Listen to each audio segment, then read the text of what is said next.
നമ്മുടെ കൃഷിയിടം ഒന്ന് നിരീക്ഷിച്ചാൽ അവിടെ നിൽക്കുന്ന തെങ്ങോലകളിൽ ദേ ഇതുപോലെ ത്രികോണ ആകൃതിയിൽ വെട്ടിയത് കാണാൻ കഴിയും. എന്തുകൊണ്ടാണ് ഇങ്ങനെ ഈ ത്രികോണ ആകൃതിയിലേക്ക് ഇത് വരുന്നത്? ഇത് നമ്മുടെ തെങ്ങിനെ ബാധിക്കുന്ന ഒരു പ്രധാന കീടമാണ് കൊമ്പൻ ചെല്ലി എന്ന് പറയുന്നത്. ഈ കൊമ്പൻ ചെല്ലി മണ്ണിലെ ജൈവ വസ്തുക്കളിലാണ് പെറ്റുപെരുകുന്നത്. ഇങ്ങനെ പെറ്റുപെരുകുന്ന ചെല്ലി തെങ്ങിൻ്റെ മണ്ടയിലെത്തി അതിനെ നശിപ്പിക്കുകയാണ്. പ്രത്യേകിച്ചും പിരിഞ്ഞു വരുന്ന ഓലയും പൂമ്പോലകളിലും അതുപോലെ തന്നെ ചൊട്ടയിലുമൊക്കെ ആക്രമണം നടത്തി നശിപ്പിക്കുകയാണ് ചെയ്യുന്നത്.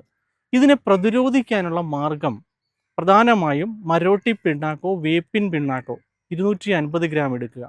അതോടൊപ്പം 250 ഗ്രാം മണലും കൂടെ ചേർത്ത് മെറ്റാറൈസിയം അനിസോപ്ലിയെ എന്ന് പറയുന്ന ഒരു മിത്ര ഫംഗസ് ഉണ്ട്. അത് നമ്മുടെ ചെല്ലിയുടെ പുഴുക്കളെ ചെല്ലിയുമൊക്കെ നശിപ്പിക്കാൻ പാകത്തിലുള്ള ജൈവ കീടനാശിനിയാണ്.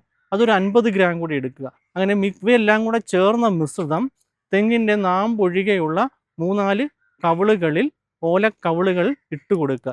ഇത് 4 മാസം കൂടുമ്പോൾ വർഷത്തിൽ 3 തവണ ചെയ്യുന്നത് ഏറ്റവും നല്ല കാര്യമാണ്.